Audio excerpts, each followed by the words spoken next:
അല്ല ഗൈസ്, അങ്ങനെ വീണ്ടും നമ്മൾ ഫിഷിങ്ങിന് ഇറങ്ങിയതാണ്. വീട്ടിലെ ഷെർക്കിലാണ് വന്നേക്കുന്നത്. വണ്ടി പാർക്ക് ചെയ്ത് ടൂൾസും എടുത്തിട്ട് നമ്മൾ നേരെ നടക്കുകയാണ് അങ്ങോട്ട്. ആ ദൂരെ കണ്ട ബ്രിഡ്ജില്ലേ, അതാണ് ഷെയ്ഖ് ജാബർ ലാബുന്ന ബ്രിഡ്ജ്. അവിടെ നമുക്ക് പോയി കഴിഞ്ഞാൽ ഫിഷിൻ്റെ ആക്ടിവിറ്റീസ് കൂടുതലാണെന്ന് അറിഞ്ഞ് നമ്മൾ വീണ്ടും നമ്മുടെ പഴയ സ്ഥലത്ത് എത്തിയിട്ടുണ്ട്. അവിടെ എത്തിയപ്പോൾ നമ്മളൊരു ഫിലിപ്പീനി കൂട്ടുകാരനെ 2 വറ്റ അടിച്ചിട്ടുണ്ട്. അവനത് കെട്ടി വെള്ളത്തിലിട്ടേക്കുക. അങ്ങനെ നമ്മൾ നമ്മുടെ പണി തുടങ്ങിയിട്ടുണ്ട്.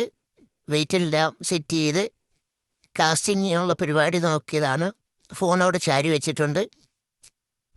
അപ്പം ഒരുപാട് പേര് ഫിഷിങ്ങിനായിട്ട് ടൂൾസുമായിട്ട് വരുന്നുണ്ട്.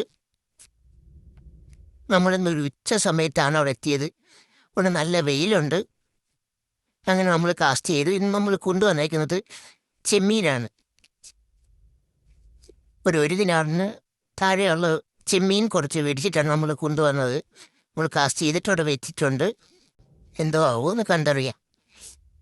ഇതാണ് നമ്മളിന്ന് ബൈറ്റിന് കൊണ്ടുവന്ന സാധനം, ചെമ്മീൻ. ഇതാണ് നമ്മുടെ വെയിറ്റ്. പിന്നെ ഇതൊക്കെയാണ് നമ്മുടെ അക്സസറീസ് കാര്യങ്ങൾ, ചൂണ്ടയും അതിൻ്റെ ബാക്കി ഐറ്റംസൊക്കെ. അത് നമ്മളവിടെ കാസ്റ്റ് ചെയ്തിട്ട് ഇങ്ങനെ വെയിറ്റ് ചെയ്ത് നിൽക്കുകയാണ്. കഴിച്ചുകൊണ്ടൊക്കെ എറിയുന്ന 2-3 ടീംസിന് ചെറിയ ചെറിയ മീനുകളൊക്കെ കിട്ടുന്നുണ്ട്. അങ്ങനെ നമ്മൾ മീനൊന്നും കിട്ടാനായിട്ട് ലൊക്കേഷൻ മാറ്റി വേറൊരു ഏരിയയിൽ പോയി നിൽപ്പുണ്ട്.